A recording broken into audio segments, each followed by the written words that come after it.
Hello everyone, welcome to our channel IV legal.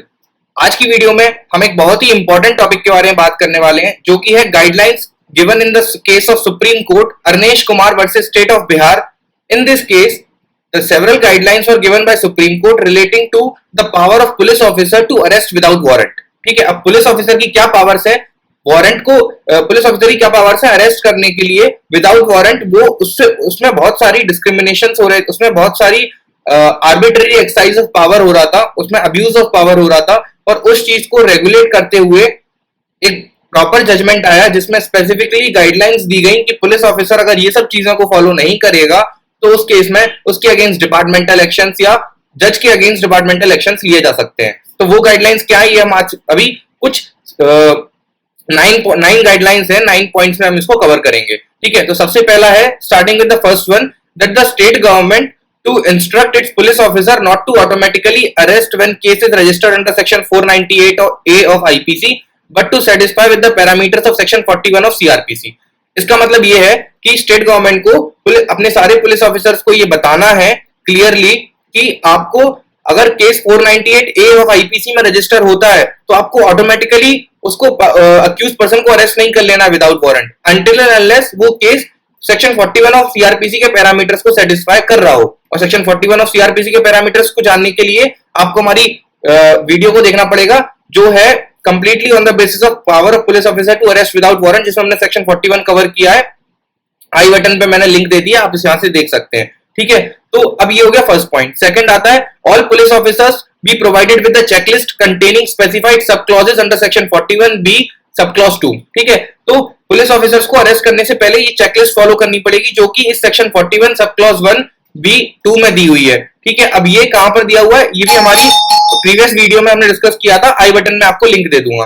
Then comes the third point कि police officer to forward the checklist duly filled with reasons necessitating arrest while producing accused before the magistrate. तो यहाँ पर police officer को एक proper checklist बनानी, proper checklist जो होती है वो पूरी फिल्ड होना चाहिए विद रीजंस की क्या कारण है जिन ग्राउंड्स पर आप अरेस्ट कर रहे हैं विदाउट वारंट। ठीक है, ये आपको मजिस्ट्रेट को देना है वो checklist. Then comes the fourth point that magistrate shall peruse the report furnished by police officer while authorising detention of accuse. अब मजिस्ट्रेट जब पुलिस ऑफिसर के द्वारा दी गई रिपोर्ट को पढ़ेगा तो मजिस्ट्रेट को डिटेंशन इन पुलिस कस्टडी जो मजिस्ट्रेट अलाउ करता है वो आपको मजिस्ट्रेट तभी अलाउ करेगा after reading the report submitted by magistrate. ठीक है, और अगर ऑथराइजिंग डिटेंशन, अगर मजिस्ट्रेट डिटेंशन को ऑथराइज कर देता है without reading the reasons by the magistrate, without recording the reasons by the magistrate, he shall be liable for departmental actions by appropriate high court. अब यहाँ पर एक जो अब्यूज ऑफ पावर हो सकता था कि मजिस्ट्रेट को अगर जो भी मजिस्ट्रेट जो डिटेंशन को ऑथराइज करता विदाउट रिकॉर्डिंग एनी रीजन, तो उस केस में अभी तक कोई एक्शन नहीं लिया जाता था और इस पे ऐसा, और इसी कारण वो अब्यूज ऑफ पावर हो रहा था। बट यहाँ पर सुप्रीम कोर्ट की गाइडलाइन है कि हाई कोर्ट के द्वारा आपके अगेंस्ट डिपार्टमेंटल एक्शन की इंक्वायरी हो सकती है अगर आप ऐसा करते हैं, तो इसलिए आपको रीजन रिकॉर्ड करना जरूरी है। Coming on to the sixth point, decision of police officer not to arrest the accused be forwarded to the magistrate within 2 weeks from the date of institution of the case. अगर police officer ये decide करता है कि मुझे इस case में accused को arrest नहीं करना है, तो वो उस पुलिस ऑफिसर को उसका ये डिसीजन मजिस्ट्रेट को कम्युनिकेट करना पड़ेगा within 2 weeks from the date of institution of the case, and this time may be extended by the superintendent of police of district. ठीक है, ये टाइम एक्सटेंड हो सकता है।